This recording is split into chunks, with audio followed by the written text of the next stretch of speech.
할렐루야, 성도 여러분 반갑습니다. 오늘의 말씀은 열왕기하 5장 15절부터 27절까지의 말씀입니다. 열왕기하 5장 15절부터 27절까지의 말씀입니다. 나만이 모든 군대와 함께 하나님의 사람에게로 돌아와서 그의 앞에 서서 이르되 내가 이제 이스라엘 외에는 온 천하에 신이 없는 줄을 아나이다. 청하건대 당신의 종에게서 예물을 받으소서 하니 이르되 내가 섬기는 여호와께서 살아계심을 두고 맹세하노니 내가 그 앞에서 받지 아니하리라 하였더라. 나만이 받으라고 강권하되 그가 거절하니라. 나만이 이르되 그러면 청하건대 노새 두 마리의 실을 흙을 당신의 종에게 주소서. 이제부터는 종이 번제물과 다른 희생제사를 여호와 외에 다른 신에게는 드리지 아니하고 다만 여호와께 드리겠나이다. 오직 한 가지 일이 있사오니 여호와께서 당신의 종을 용서하시기를 원하나이다. 곧 내 주인께서 림몬의 신당에 들어가 거기서 경배하며 그가 내 손을 의지하심에 내가 림몬의 신당에서 몸을 굽히오니 내가 림몬의 신당에서 몸을 굽힐 때 여호와께서 이 일에 대하여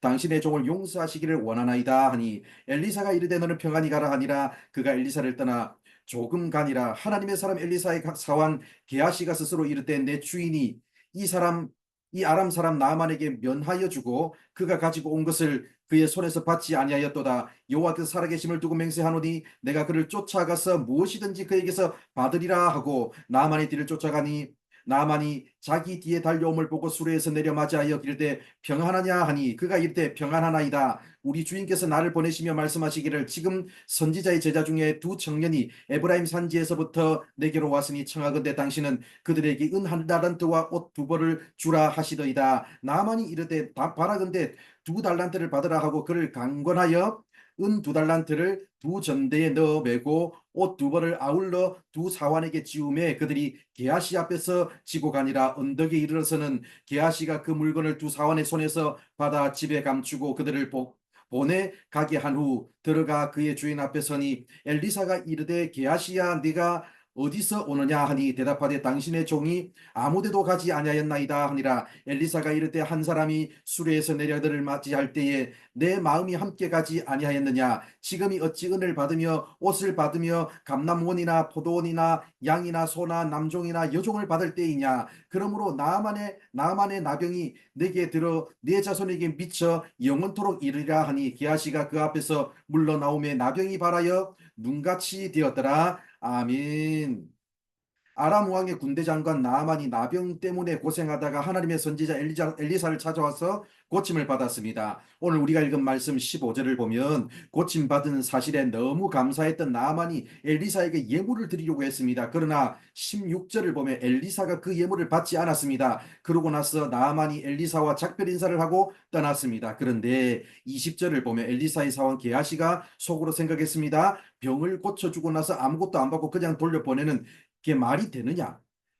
나라도 가서 받아내야 되겠다 생각했습니다. 그래서 22절을 보면 나만을 쫓아가서 말하기를 우리 주인께서 제자들을 위한 은 한 달란트와 옷 두 벌을 요구했다고 거짓말을 했습니다. 그 당시 한 달란트의 무게가 34kg 정도 된다는 점을 고려해 볼 때 이것을 돈으로 환산하면 굉장히 큰 금액입니다. 23절을 보면 이에 대해 나아만은 오히려 은 두 달란트와 옷 두 벌을 챙겨 주었습니다. 요구했던 것보다 더 많이 주었습니다. 돈을 받은 게하시는 어떻게 했을까요? 24절을 보면 집에 감추었습니다. 여기서 게하시의 행동은 단순한 개인 비리 이상의 의미가 있습니다. 나아만은 병을 고침받고 나서 감사한 마음과 빚진 마음을 가졌습니다. 그래서 엘리사한테 사례를 하려고 했지만 엘리사가 안 받겠다고 하자 나아만이 했던 말이 있습니다. 17절 보면 이제부터는 종이 번제물과 다른 희생제사를 여호와 왜 다른 신에게는 드리지 아니하고 다만 여호와께 드리겠나이다 고백했습니다. 이제부터 여호와 하나님을 예배하는 사람이 되겠다는 뜻 아니겠습니까? 하나님을 모르던 이방인이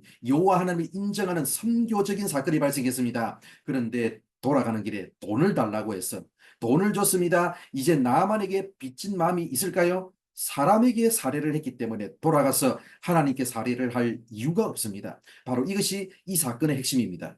하나님이 하신 일을 사람이 한 일로 만들어버린 사건이고 하나님이 하신 선교적 사건을 무효로 만들어버린 사건입니다. 엘리사는 하나님이 하신 일이기에 나만이 주는 사례를 받지 않았습니다. 오늘날 교회 안에서 일어나는 안타까운 일은 엘리사처럼 하나님이 하셨습니다라고 고백하는 사람이 점점 사라져 간다는 것입니다. 게하시처럼 정작 자신이 하지 않았음에도 불구하고 하나님이 하신 일마저 마치 자신이 한 것처럼 자랑하고 자신의 공로를 내세우는 사람들이 교회 안에 너무나 즐비합니다. 사랑하는 성도 여러분, 매사에 우리의 입에서 나오는 고백이 하나님이 하셨습니다가 되기를 바랍니다. 하나님이 하신 일을 내가 한 것으로 만들어버리는 우를 범하지 마시고, 하나님의 선교 사건을 무효로 만들어버리는 우도 범하지 마시고, 내가 받은 복과 은혜가 얼마나 큰 것인지를 잘 돌아보시고 매사에 하나님을 인정하며 하나님이 하신 일을 높이는 우리 모두가 되기를 바랍니다. 기도하겠습니다. 하나님 감사합니다. 오늘도 이렇게 우리를 사랑해 주셔서 부족한 우리들에게 말씀해 주셔서 감사합니다. 아버지 하나님, 오늘 이 말씀 통하여서 아버지 우리가 하나님의 일을 하는 자세가 어떠해야 하는지를 아버지 다시 한 번 더 볼 수 있도록 이끌어 주셔서 감사합니다. 매사에 하나님이 하셨습니다가 우리의 고백이 되게 하여 주시옵소서. 아버지 나의 공로를 내세우고 아버지 나의 공로 사상으로 인해서 아버지 교회를 아버지 건강하지 못하게 이끌어가는 자들을 되지 말게 하여 주시고, 아버지 건강한 교회를 만들어가기 위해서 늘 하나님을 먼저 내세우고 하나님을 높이고 아버지 하나님이 하셨음을 고백할 수 있는 우리 모든 성도들 되게 하여 주시옵소서. 오늘도 하나님께서 우리 성도들에게 은혜 주시고 복 주실 줄 믿사오며 예수님의 이름으로 기도드립니다. 아멘.